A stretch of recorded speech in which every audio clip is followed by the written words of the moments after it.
Sur quoi repose la volonté incassable de l'impérium?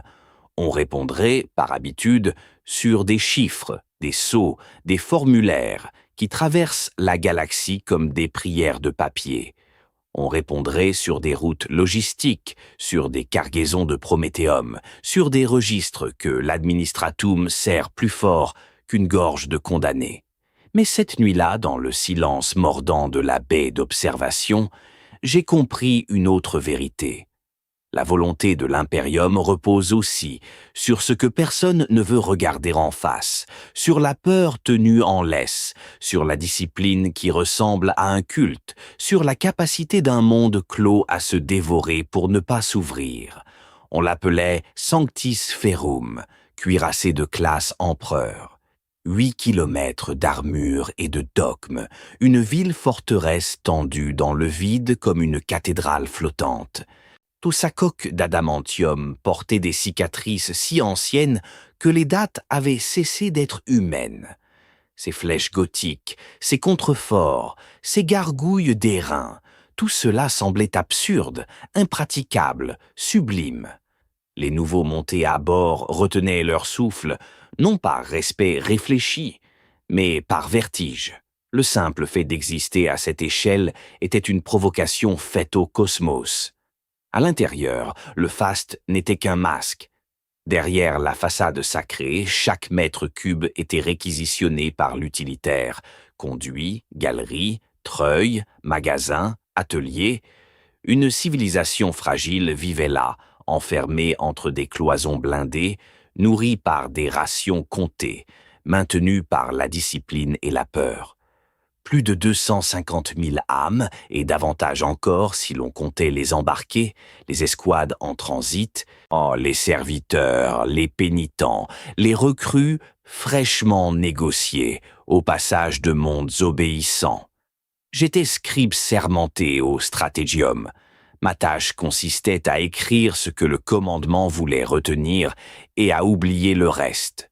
Le stratégium était une salle de pierre et d'écrans, de cartes hololithiques et de cierges, où l'on parlait en termes de tonnage et de pertes acceptables, comme on parle d'un temps qu'il fera demain. Le capitaine Alectovar y siégeait parfois, silhouette droite dans sa chape de commandement, visage taillé au couteau.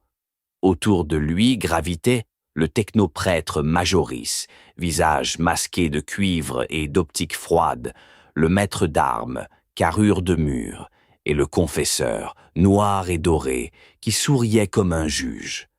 Au-dessus de nous, la passerelle n'était pas un pont, mais un sanctuaire mécanique.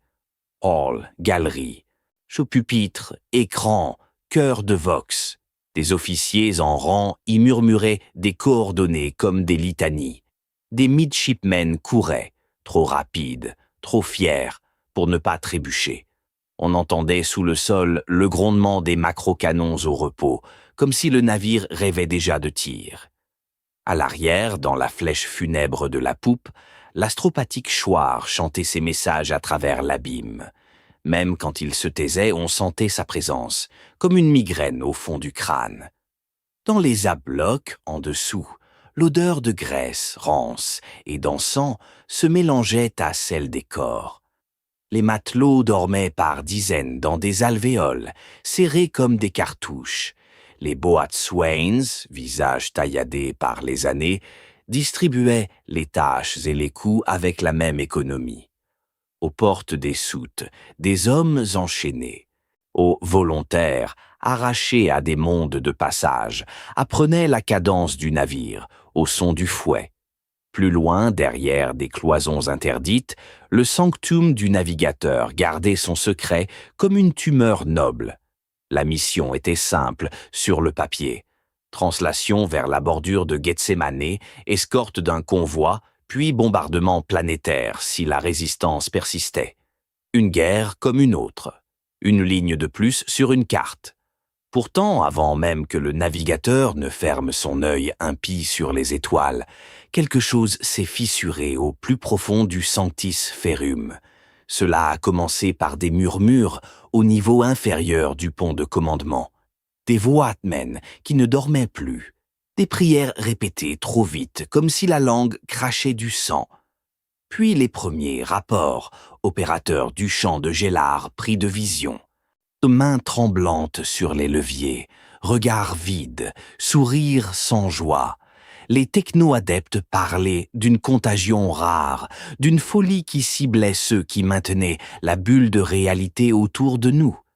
Ils l'appelaient Galapox, comme on nomme une rouille qui s'infiltre dans un engrenage sacré. Le capitaine Var a ordonné le silence. Le confesseur a ordonné la pénitence. Le commissaire a ordonné la vigilance armée, et ces inspections ont commencé à tomber sur les coursives comme des coups de marteau. On a bâti un mensonge commun. Ce n'était rien, une fatigue, une faiblesse. Et le Sanctis Ferrum, fidèle, a allumé ses moteurs de translation. Les lumières ont vacillé. Les champs se sont élevés. Les champs se sont tendus, invisibles, autour de notre coque. Le vide s'est déchiré. La réalité a reculé comme une peau arrachée. Et nous avons plongé, enchaînés à notre propre grandeur, dans la mer sans rivage du Warp. Le Warp n'a pas de vent, et pourtant il soufflait dans les couloirs. Pas un air, non. Un frisson de réalité qui se rétracte, un bruit de verre qu'on tord. Les parois vibraient d'une plainte basse. Les novices appelaient cela la musique du transit. Les anciens ne lui donnaient pas de nom. Ils se contentaient de serrer leurs amulettes et de compter les secondes entre deux prières. Sur la passerelle, les écrans montraient des constellations qui n'existaient pas, des mers d'ombre traversées d'éclairs couleur sang. Les officiers récitaient des coordonnées, tirées de calculs impossibles, et le navigateur, enfermé dans son sanctum sphérique, guidait le Sanctis Ferrum à travers l'innommable. Sa voix arrivait par vox filtrée, froide, distante, comme si elle venait déjà d'un autre monde. Au 3e jour de transit, l'astropathique choir s'est tu. Au début, ce fut une pause, un silence qui aurait pu être un repos. Puis, les serviteurs Vox ont commencé à grésiller. Des mots se sont glissés dans les interférences, des syllabes qui n'appartenaient à aucune langue de l'homme. Les serviteurs ont tenté de couper les lignes. Les lignes se sont rouvertes seules. Des technoprêtres ont aspergé de l'huile bénite les pupitres de communication. Les diodes ont continué à clignoter comme des yeux. Le maître astropathe est apparu au Strategium, mené par 2 acolytes. Sa peau était tendue, ses paupières cousues de cicatrices, et pourtant on sentait qu'il voyait trop. Il a posé ses mains sur la table hololithique, et sa voix a tremblé comme un fil prêt à rompre. « Le cœur souffre », a-t-il dit. Quelque chose chante contre nous, quelque chose apprend nos noms. Le technoprêtre Majoris a demandé des données. Le commissaire de flotte a demandé des coupables. Le confesseur a demandé des pénitents. Le capitaine Var n'a demandé qu'une chose, combien de temps? La réponse fut une seconde de silence, puis un rire étranglé. Puis, au même instant, les alarmes du compartiment des moteurs ont hurlé. Les opérateurs du champ de Gélard refusaient de quitter leur poste. On les a trouvés alignés devant les consoles, immobiles comme des statues. Leurs lèvres bougeaient, pourtant, répétant une phrase unique, obstinée, à l'infini.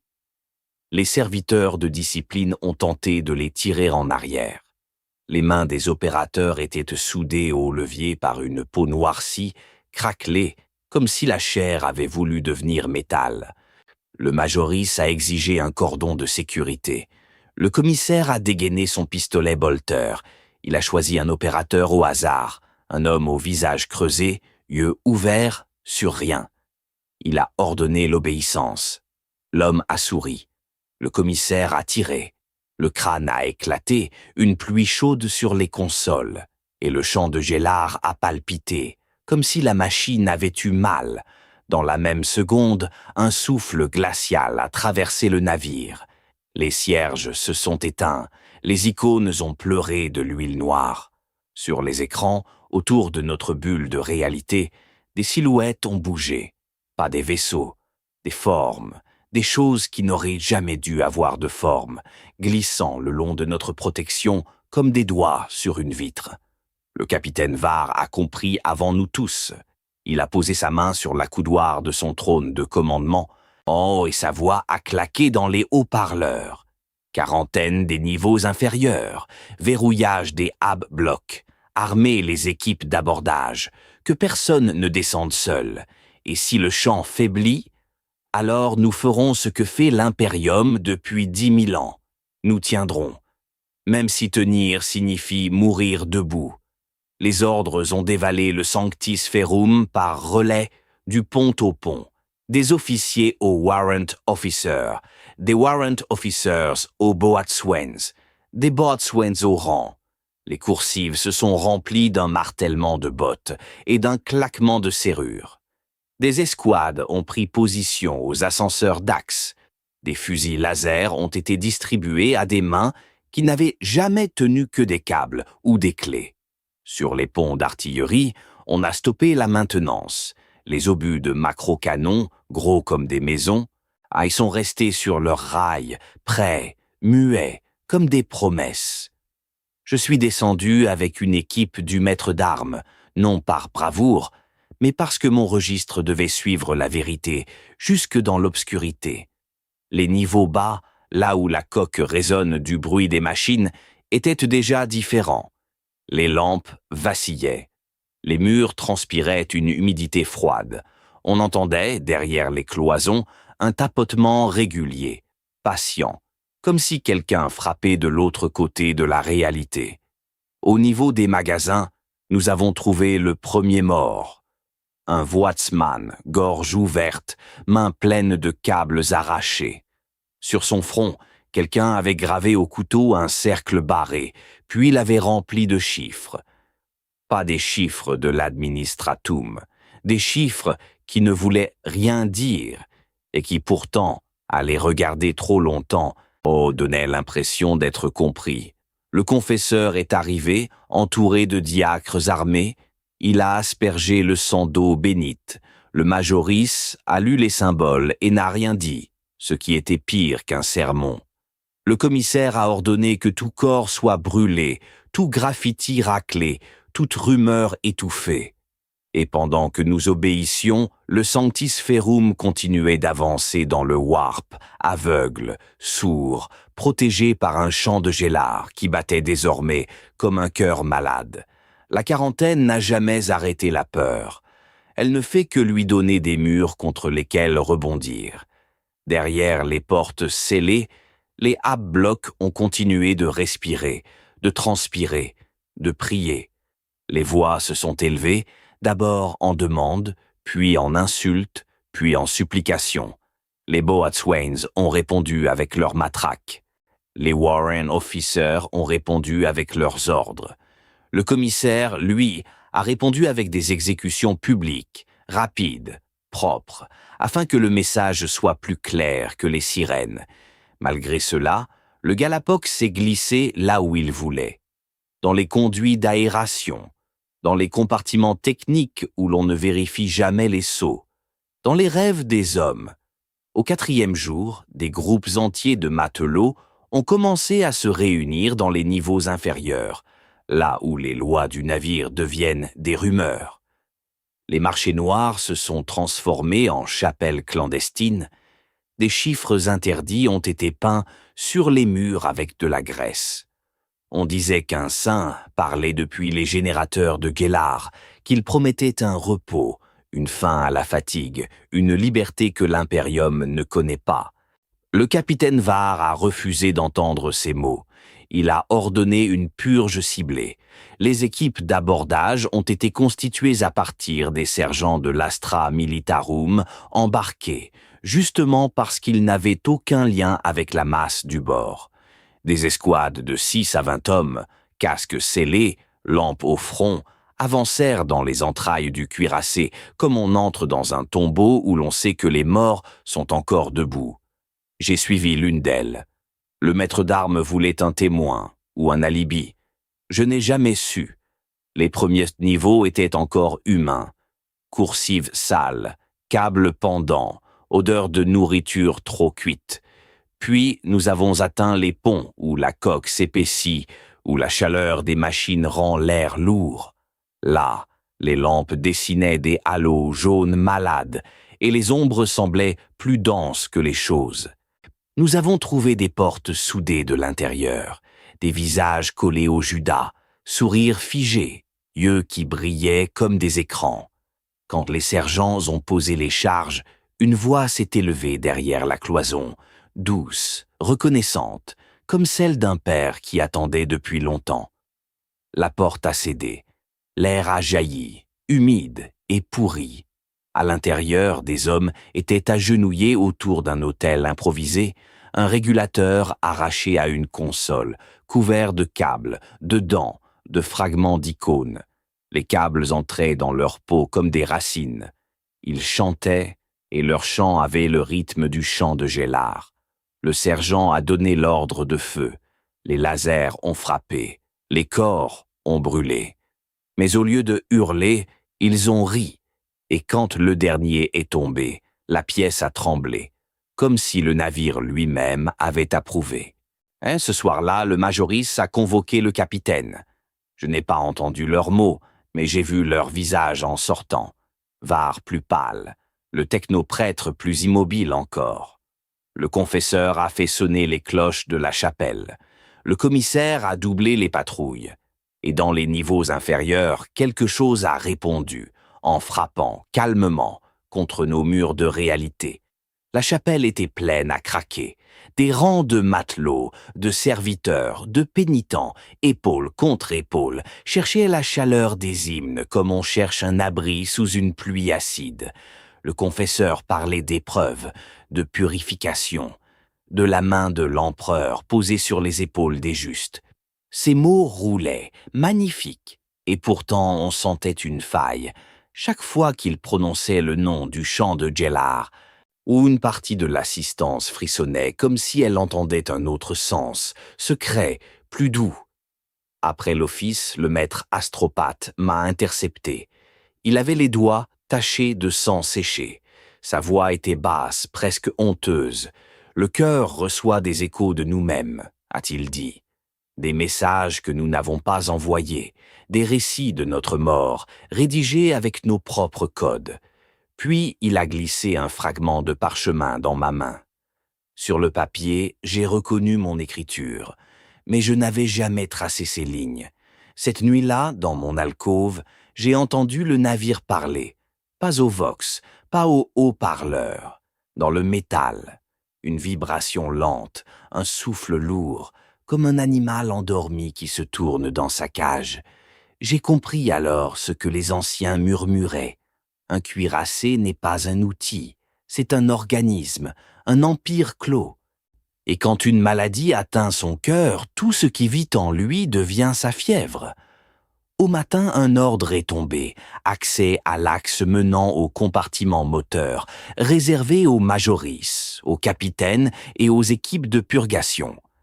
Les autres devaient rester à leur place, prier, travailler, ne pas penser. On scellait la vérité derrière des portes d'acier. Mais le warp ne respecte pas les portes, et la maladie non plus.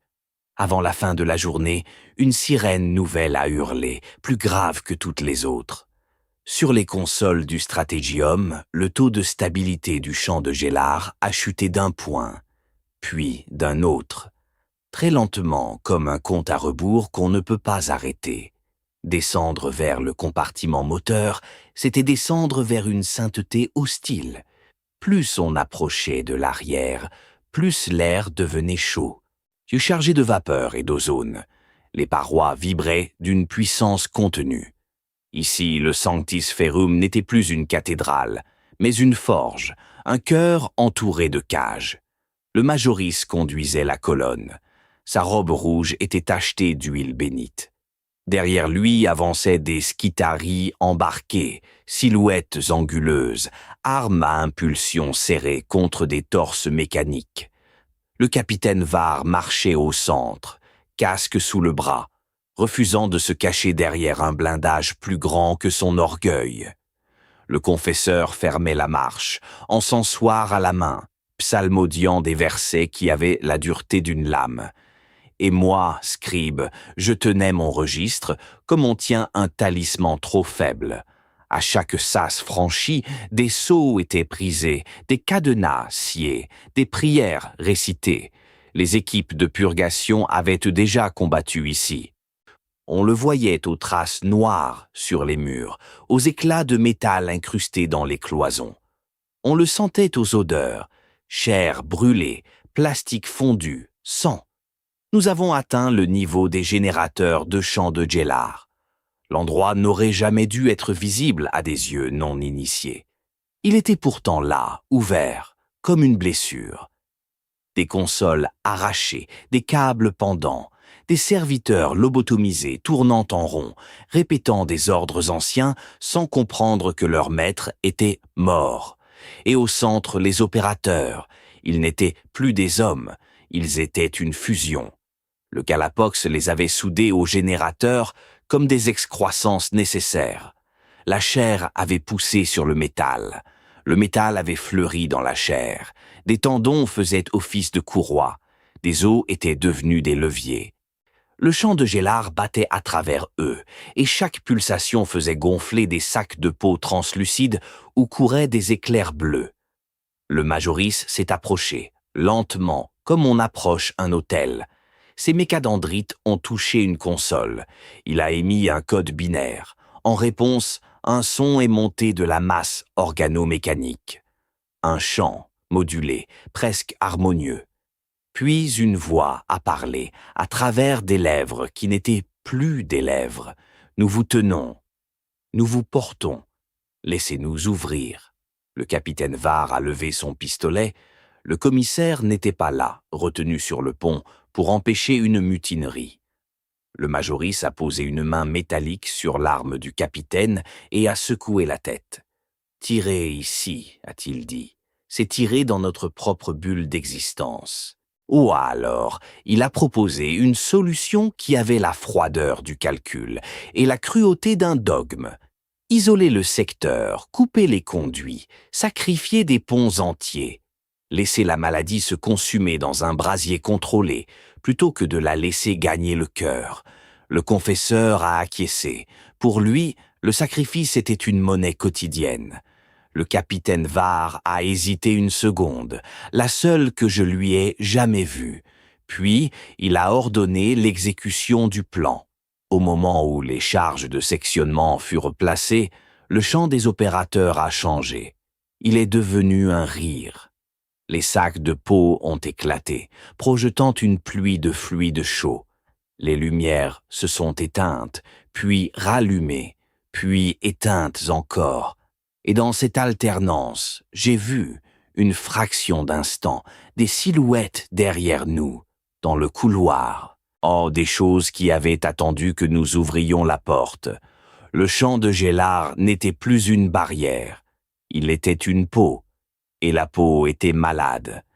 Les Skitarii ont pivoté en même temps, armes levées. Le premier tir a frappé l'ombre, et l'ombre a riposté en se matérialisant. Une forme haute, trop fine, avec des membres comme des câbles, un visage fait d'angles impossibles.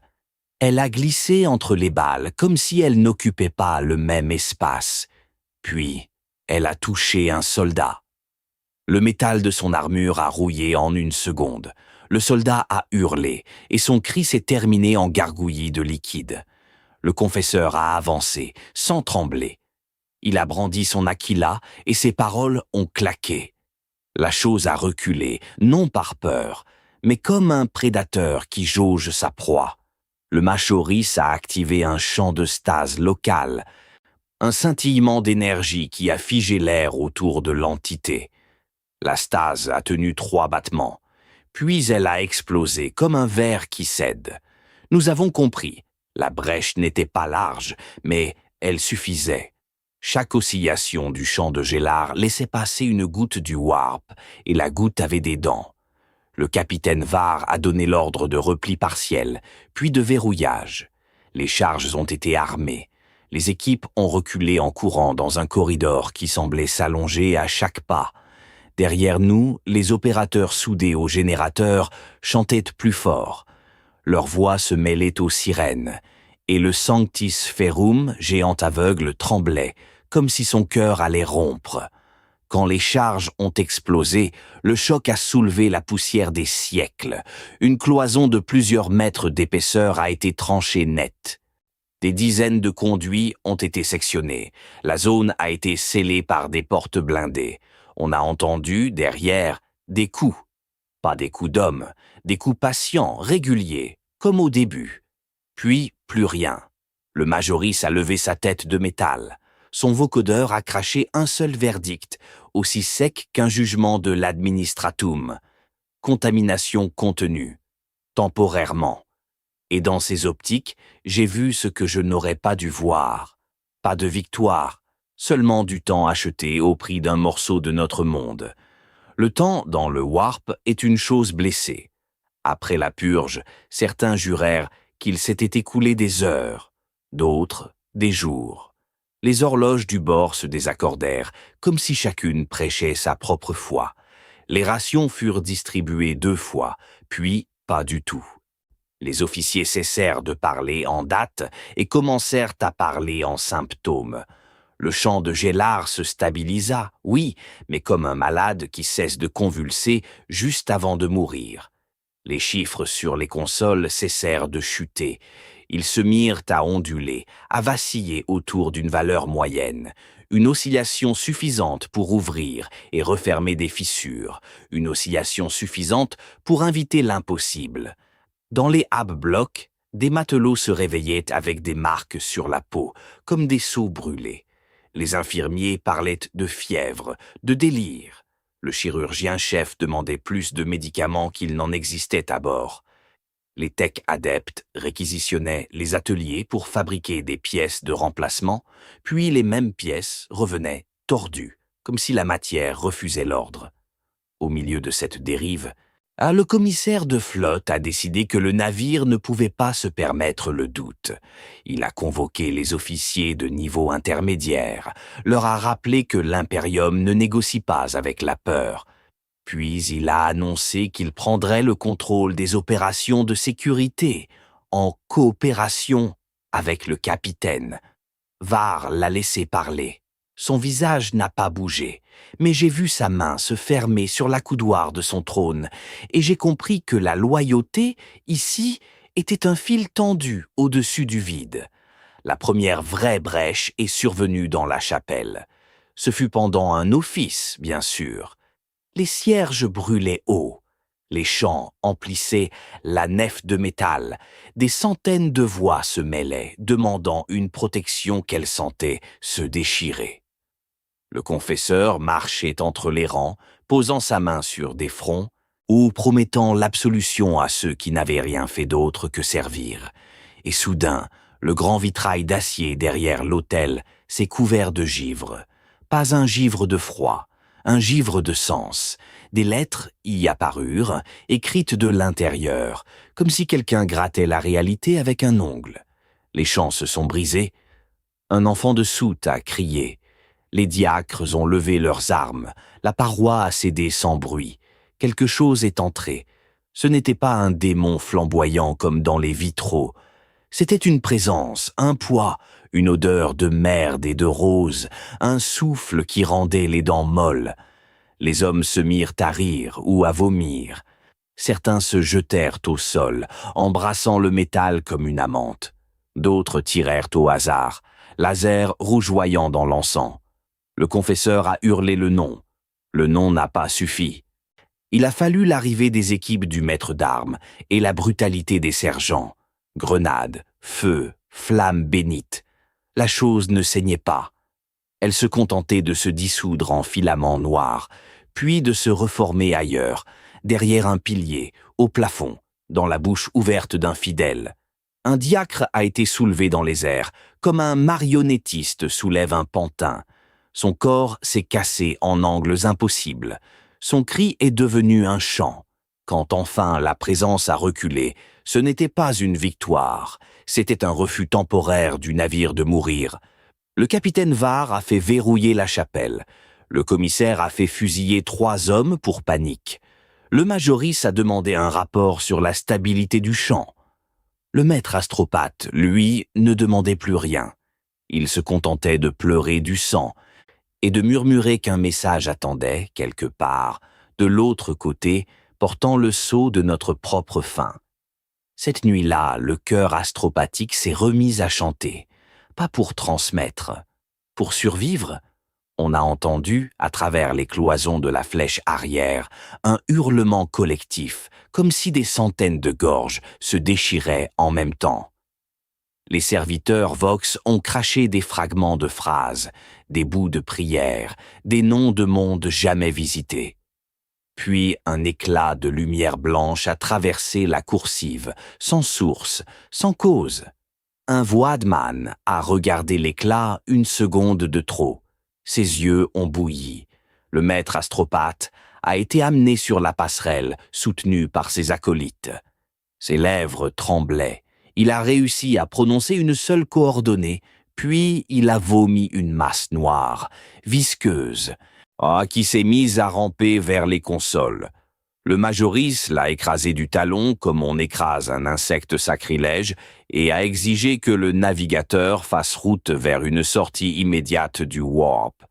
La réponse du Sanctum est arrivée comme un refus aristocratique.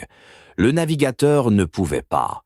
Une tempête, un courant, un œil de haine, des mots qui ne venaient pas de lui, mais de quelque chose qui parlait à travers son sang ancien. Si nous sortions ici, nous sortirions en morceaux. Le capitaine Var a pris une décision que personne ne voulait entendre. Continuer encore un peu, jusqu'à trouver un point de brèche sûr. Acheter du temps, encore du temps. Le commissaire a souri. Pas de joie, de compréhension. Il savait qu'il venait de gagner une arme. L'idée que le capitaine hésitait, que le capitaine pariait avec l'abîme. Et dans les ponts inférieurs, là où les portes scellées vibraient encore de coups lointains, des hommes ont commencé à dire tout haut ce que le warp chuchotait. Que l'impérium n'est pas éternel et que le sanctis ferrum peut devenir un monde à lui seul, libéré de toute loi. Le commissaire n'avait pas besoin de conspirer, le navire le faisait pour lui. La peur cherchait un visage, et il portait l'uniforme qui autorise la peur à devenir ordre. Dans les jours qui suivirent la brèche de la chapelle, il multiplia les inspections, les interrogatoires, les listes. Chaque nom était une corde, chaque corde une possibilité de pendaison. Sur la passerelle, le capitaine Var maintenait sa posture d'acier. Il distribuait des ordres précis, concis, comme des tirs. Mais les rapports arrivaient avec retard. Les relais Vox se brouillaient. Seuls les serviteurs se mettaient en panne sans raison. La cohésion du grand organisme se relâchait. Un cuirassé de classe empereur peut encaisser une bordée de macro-canons. Il peut survivre à une pluie de torpilles, mais il ne supporte pas longtemps la corrosion de la défiance, cette rouille qui attaque les rivets invisibles. Dans les niveaux bas, un mot circulait. Libération. Il passait de bouche en bouche comme une drogue. Ceux qui l'entendaient se sentaient soudain moins fatigués. Ceux qui le répétaient souriaient. Des esclaves arrachés à des mondes de passage commençaient à refuser les tâches. Des voadsmen, pourtant habitués à la dureté, détournaient le regard quand un boatswain levait le fouet. Les marchés noirs se muaient en réseaux, les réseaux en cellules, et au centre, toujours, les chiffres gravés, ces signes qui n'appartenaient à aucun administrateur humain. Le maître d'armes a demandé des renforts. Le capitaine a accordé des escouades. Le commissaire a exigé le commandement de l'opération. Var a refusé.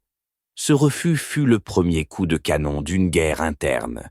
La nuit suivante, un lieutenant a été retrouvé pendu dans sa cabine, une aquila dessinée au sang sur sa poitrine. On a parlé de suicide. Le Majoris a parlé d'intervention. Le confesseur a parlé de tentation. Le commissaire a parlé de faiblesse. Puis, l'astropathique Chouard a transmis, enfin, quelque chose de clair. Une balise. Une phrase courte. Une demande d'aide, codée selon les standards du segmentum. Le sceau était authentique. La signature, elle, m'a glacé. C'était celle du Sanctis Ferrum. Un appel envoyé par notre propre vaisseau et daté de 3 jours dans le futur. Le capitaine Var a fermé les yeux une seconde, comme un homme qui accepte un coup qu'il ne peut pas parer. Puis, il a convoqué le conseil de guerre au Strategium. Le navigateur a refusé de se montrer. Il a parlé par vox, voix serrée, comme s'il retenait un cri. Il y a une tempête en avant, une masse, une présence. Elle nous attire. Elle sait que nous cherchons une sortie. Elle sait que nous avons peur. Le Majoris a proposé un acte extrême, une sortie d'urgence en réel espace, même si le point n'était pas idéal, suivi d'un redéploiement immédiat des boucliers et d'une purge par décompression de sections contaminées. Couper, ventiler, brûler, faire du navire une machine pure, quitte à perdre la ville qu'il contenait. Le confesseur a approuvé. Le commissaire a approuvé aussi, mais il a ajouté une condition. La sécurité du bord passerait sous son autorité directe jusqu'à la fin de la crise. Var l'a regardé. Le silence entre eux était un gouffre. Enfin, le capitaine a parlé. Nous sortirons. Et nous survivrons. Mais pas en cédant le commandement à la peur déguisée en vertu. Le commissaire a souri, encore. Il a incliné la tête comme un homme qui accepte un ordre, en attendant le moment de le renverser. Dans les ponts inférieurs, au même instant, des portes scellées ont cessé de vibrer. Les coups ont arrêté. Et cela, pour la première fois, m'a fait plus peur que le bruit. L'arrêt des coups fut suivi d'un chuintement. Dans les conduits, un souffle monta, comme si le navire inspirait profondément. Les technoprêtres jurèrent que les capteurs n'indiquaient rien.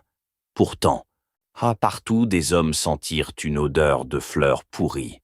Dans les A-blocs, des lampes se mirent à projeter des ombres qui ne correspondaient à personne. Le premier soulèvement éclata au niveau des soutes, là où les rations sont comptées et où l'injustice a un goût de métal. Une foule s'est ruée sur un dépôt, a frappé un warrant officer, a arraché ses clés. Les armes ont circulé. Des chants ont remplacé les ordres. Quand les équipes d'abordage sont arrivées, elles ont été accueillies par des tirs de lasse depuis des passerelles improvisées. La foule n'était plus seulement une foule, elle avait une cadence, une direction, une volonté. Le maître d'armes a mené la contre-attaque, méthodique. Grenades fumigènes, avancée par couvert. Coups de matraque pour disperser, tirs pour briser. Mais à chaque fois qu'un meneur tombait, un autre prenait sa place, comme si quelqu'un, quelque part, distribuait des rôles. Sur la passerelle, le commissaire a profité du chaos. Il a tenté de faire arrêter un officier loyal au capitaine, en invoquant la incompétence en temps de crise. Var a empêché l'arrestation d'un mot. Les 2 hommes se sont tenus face à face. Et derrière leurs yeux, j'ai vu 2 impériums différents, celui de la chaîne de commandement et celui du pistolet dans le dos.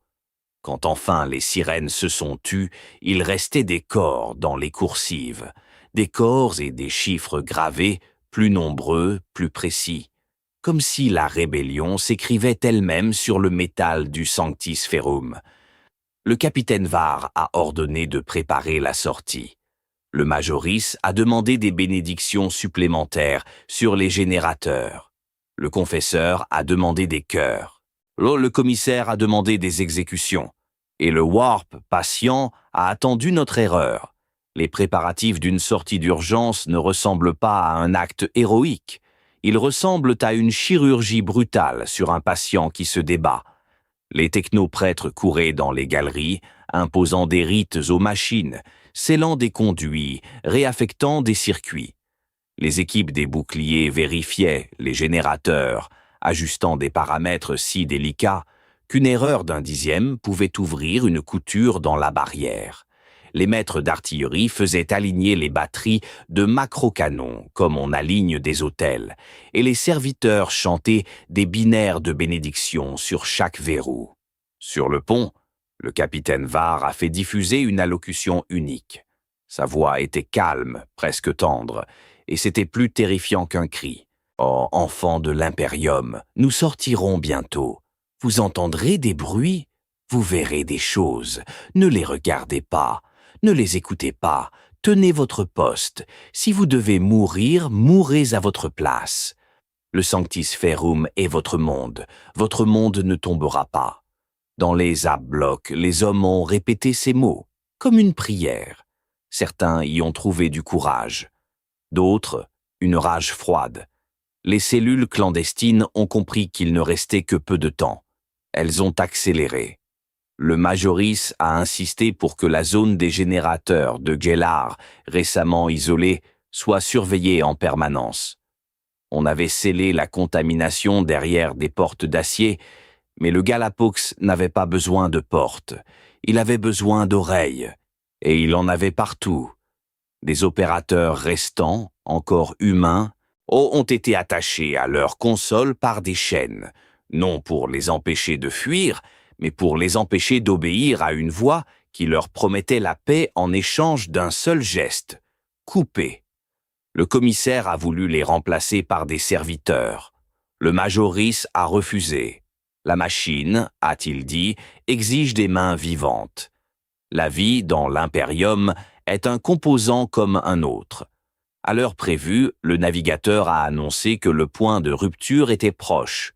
Une fenêtre mince, un courant plus stable, un endroit où la réalité semblait moins déchirée.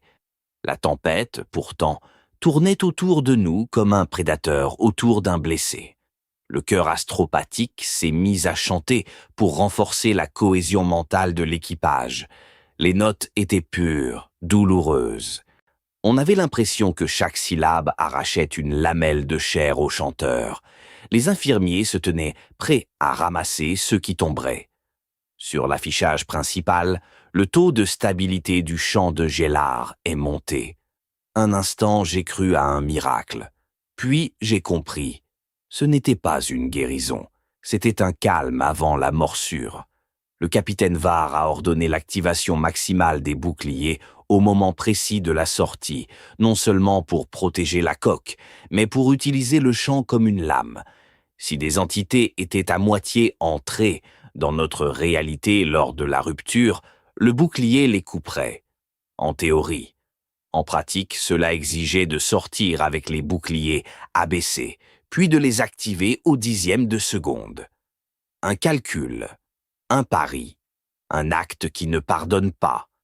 Dans les ponts inférieurs, or les cellules clandestines ont choisi ce moment pour frapper. Des explosions ont secoué les ascenseurs d'axe, des fumées épaisses ont envahi les corridors, on a entendu des tirs, des cris, et, sous tout cela, le chant calme, obstiné, de ceux qui étaient déjà perdus. Le capitaine Var a serré les dents. « Lâchez la translation », a-t-il dit. « Maintenant ». La sensation n'a rien eu d'un saut, c'était un arrachement, comme si un crochet se plantait dans l'âme du vaisseau et la tirait hors d'une plaie. Les murs ont gémi. Des hommes ont saigné du nez, des écrans ont explosé en pluie de verre. Pendant une fraction d'instant, j'ai vu, dans la surface noire des consoles, des visages qui n'étaient pas les nôtres, collés à nous comme des parasites. Le navigateur a crié, pour la première fois. Un cri étouffé, filtré, mais humain. Puis, la lumière a changé. Le warp a reculé. Le réel espace s'est refermé autour de nous comme une eau glacée. Et c'est là, dans cet instant de vulnérabilité absolue, que les boucliers ont dû s'allumer. Le Majoris comptait à voix binaire. Un lieutenant répétait le compte en langue basse. Le capitaine Var ne clignait pas. Au signal, les générateurs ont craché leur puissance. Une bulle invisible a jailli, englobant la coque. L'air, à l'extérieur, a été tranché net. Dans les caméras extérieures, quelque chose a éclaté en fragments noirs, comme un insecte écrasé contre une vitre. Mais en même temps, dans le compartiment Gellar, un opérateur a tenté le geste interdit. Je n'y étais pas, mais les rapports l'ont dit, et les rapports portèrent la marque du sang. L'homme, yeux retournés, a souri, a tiré sur le levier de désactivation. Un warrant officer lui a brisé le bras avec une barre de métal. L'homme a ri, même avec l'os à nu. Alors le warrant officer l'a abattu. Le champ a vacillé. Une couture s'est ouverte, assez pour laisser passer un souffle. Sur la passerelle, les lumières se sont teintées de violet. Une voix a murmuré dans les haut-parleurs, une voix qui imitait celle du capitaine. « Ouvrez, laissez-nous entrer, vous êtes déjà à nous. » Var a frappé le pupitre de sa main, brisant la voix dans un grésillement. Il a ordonné une salve de turettes, non sur un ennemi visible, mais sur le vide autour de nous, comme si l'on pouvait mitrailler un cauchemar. Et malgré tout, nous étions sortis. Nous étions en réel espace, un système mort, une étoile froide, des débris de roches et de métal tournoyant autour d'un planétoïde sans nom. Rien d'autre, sauf une ombre. Au bord des capteurs qui semblaient déjà nous attendre, le réel espace n'a pas apporté le soulagement. Il a seulement rendu nos peurs plus nettes, comme une lame qu'on aiguise. Les capteurs indiquaient une absence d'ennemis. Pourtant, les turrets continuaient de pivoter, comme si quelque chose se déplaçait à la surface de la coque. Les technoprêtres parlaient d'interférences résiduelles. Les matelots parlaient de griffures, de chuchotements dans les sas. Les plus superstitieux disaient que le warp avait laissé une trace, une bave, et que cette bave cherchait une entrée. À peine la stabilisation achevée, le capitaine Var a donné l'ordre que personne ne voulait entendre. Purge totale des niveaux contaminés par décompression.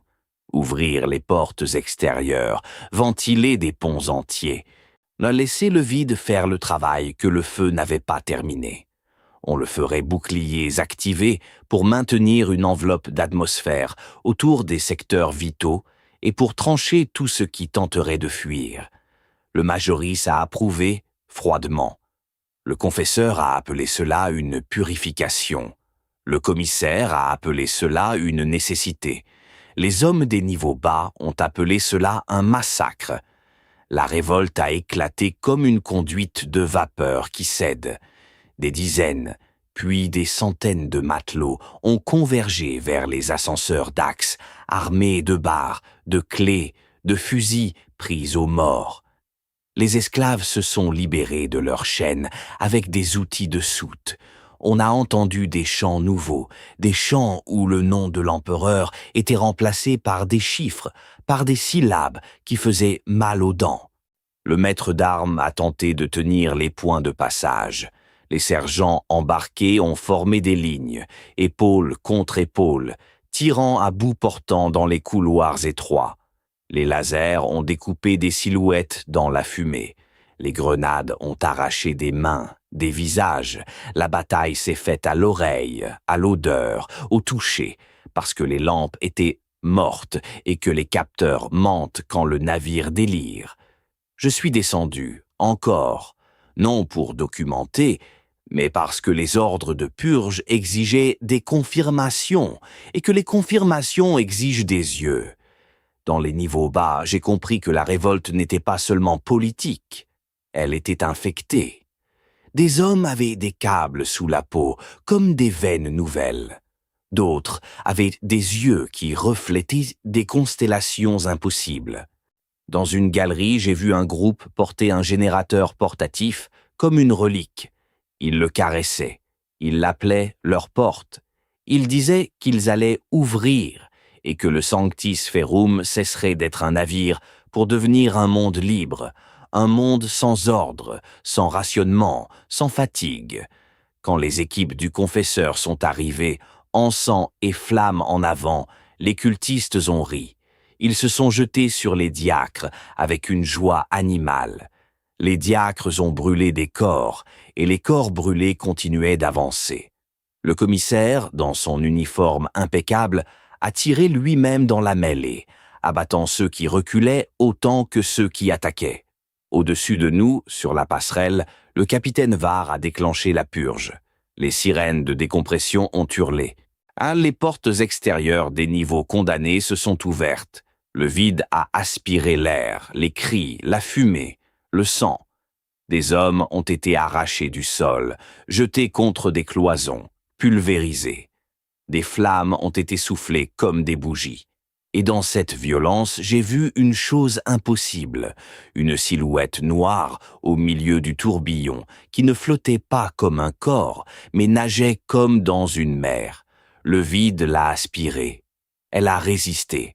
Elle s'est tournée vers moi et j'ai senti son regard à travers mon casque. Puis, la bulle de bouclier a scintillé, et la silhouette a été tranchée, coupée en deux, dissipée en poussière d'ombre. La purge a duré 17 minutes. Quand les portes se sont refermées, le Sanctis Ferrum avait perdu des milliers d'âmes, et pourtant le silence qui a suivi n'était pas celui d'une victoire. C'était celui d'un estomac vide, après un vomissement, qui sait que la maladie n'est pas partie. Dans les heures suivantes, on a parcouru les zones restées pressurisées, vérifiant les cloisons, comptant les survivants, scellant les portes. On trouvait des cadavres coincés dans les grilles, tordus par la décompression. On trouvait des traces de pas qui s'arrêtaient net au bord d'un sas, comme si quelqu'un avait marché sur l'air. Le chirurgien-chef a demandé des brancards. On n'en avait plus assez. Alors on a utilisé des panneaux de blindage arrachés aux parois. Le capitaine Var a convoqué le commissaire.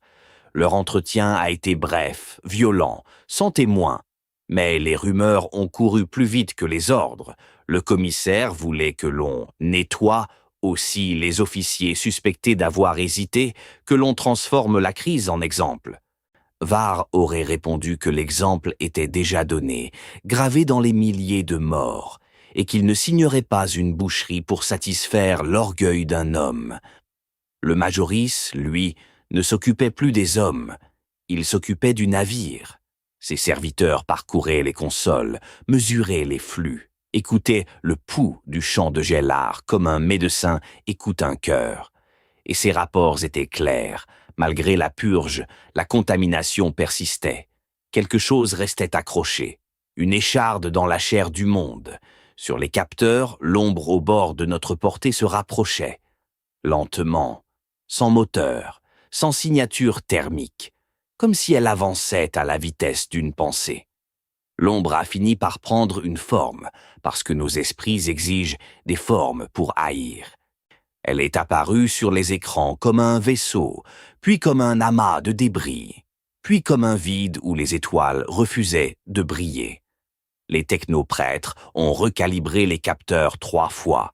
Le Majoris a prononcé des malédictions binaires. Le navigateur, dans son sanctum, a murmuré qu'il reconnaissait cette présence, non pas par les instruments, mais par l'odeur qu'elle laissait dans ses veines.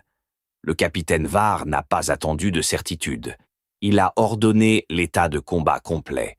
Les macrocanons ont été chargés, les batteries de lance ont été alignées, les tubes de torpilles, à la proue, ont été armés. Des milliers de matelots ont poussé des obus sur des rails, muscles tendus, sueur mêlée d'huile, comme des fourmis portant des montagnes. Dans les hangars, les Fury Interceptors ont été sortis, leurs équipages courant vers les cockpits, comme vers une confession finale. Le commissaire a parcouru les ponts, pistolet en main, rappelant à chacun que reculer est une hérésie. Il était à son apogée. La crise lui donnait une scène. Puis la chose a répondu. Un souffle a traversé le navire, et le champ de Gellard a vacillé, alors même que nous étions en réel espace.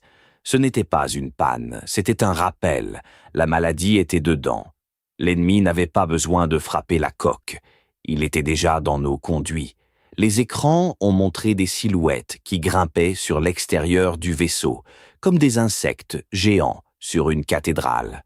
Les turets ont ouvert le feu, traçant des lignes de lumière dans le noir.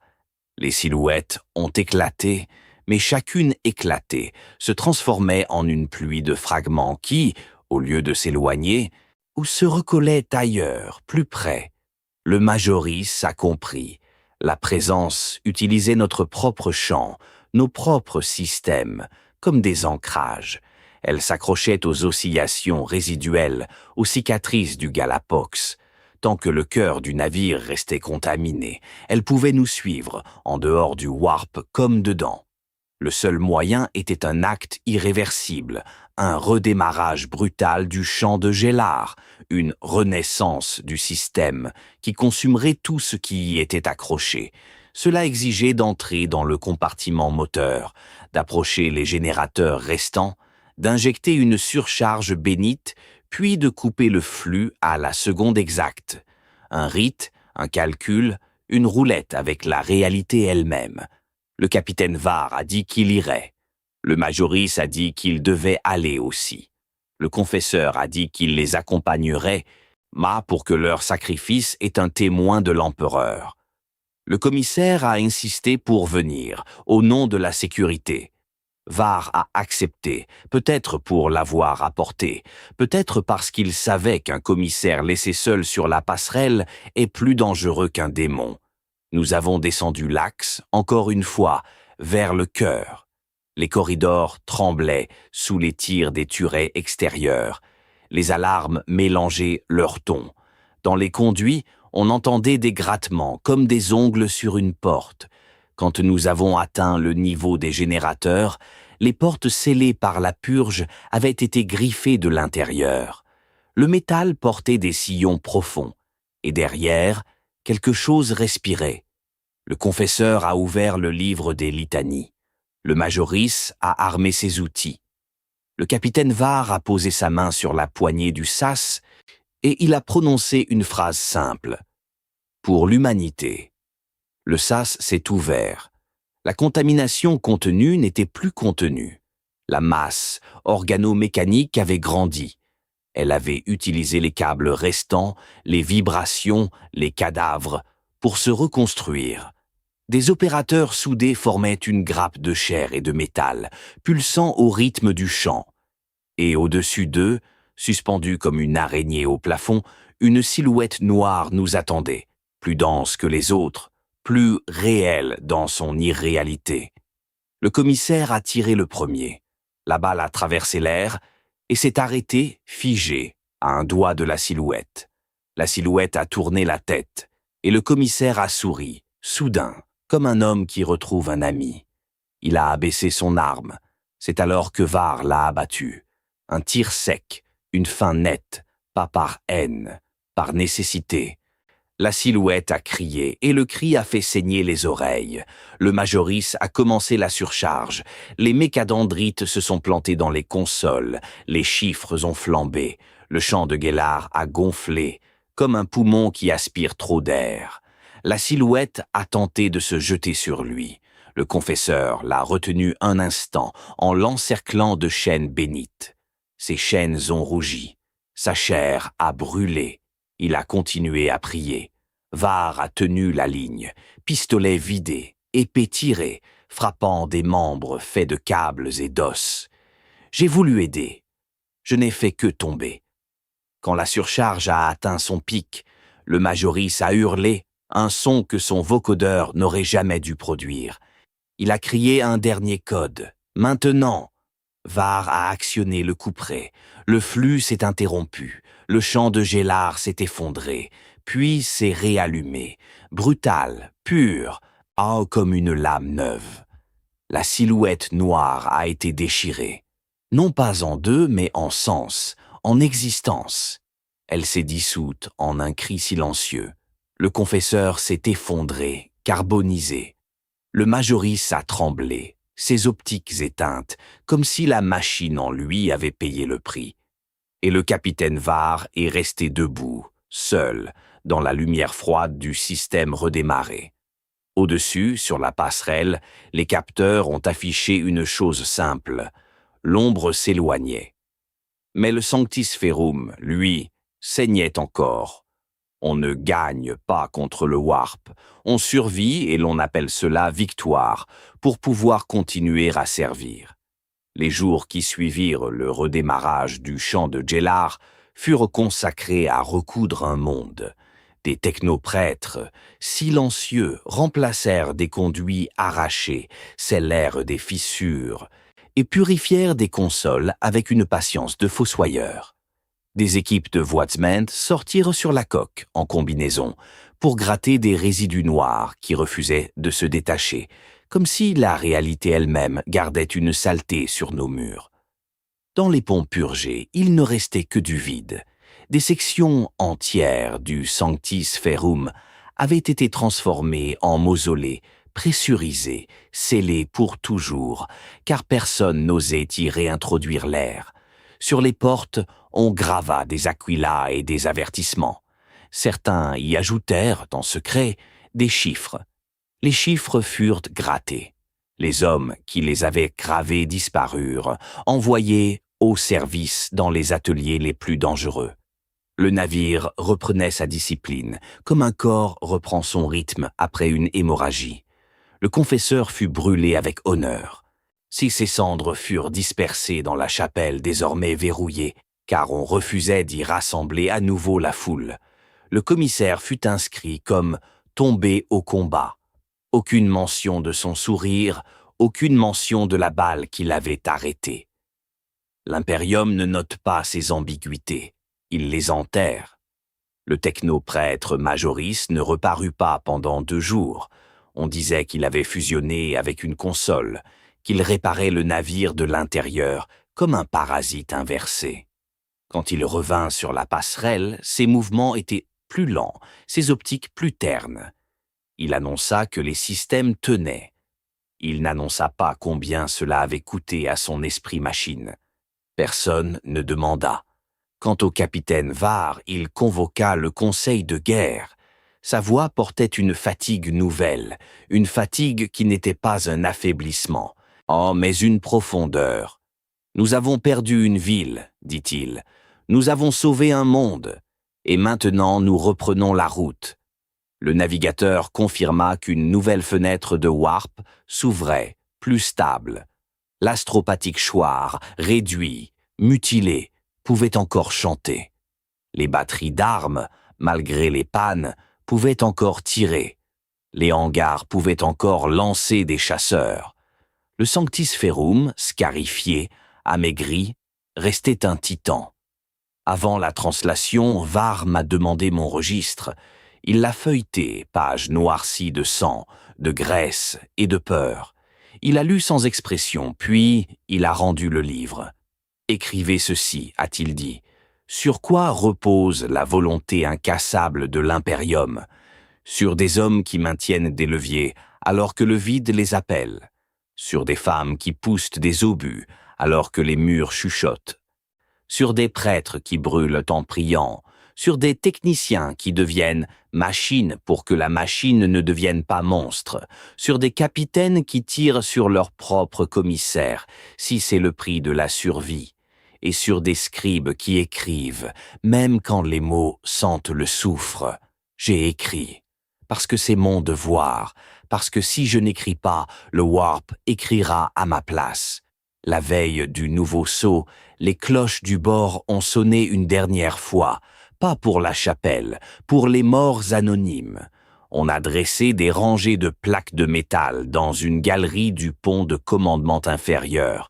Chaque plaque portait des numéros, parce qu'il n'y avait plus assez de noms. Et parce que la bureaucratie aime les chiffres, même quand elle pleure. Des officiers ont prononcé des discours.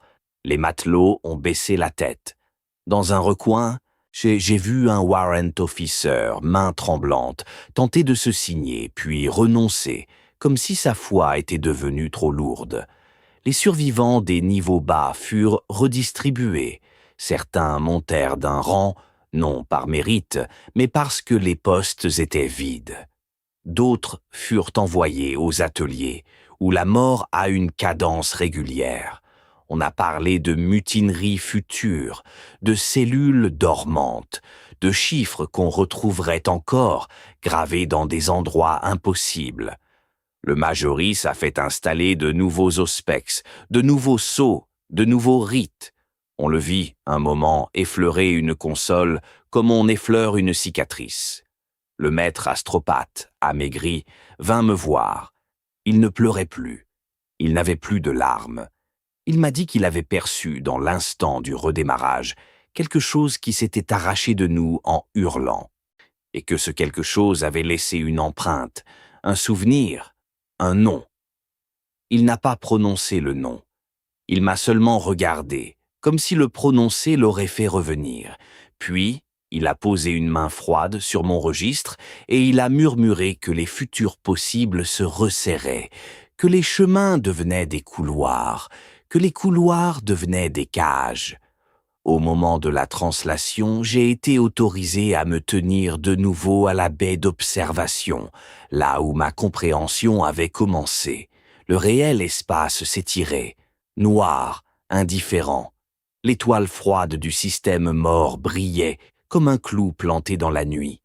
Je pensais aux ponts purgés, aux portes scellées, aux milliers de bouches silencieuses.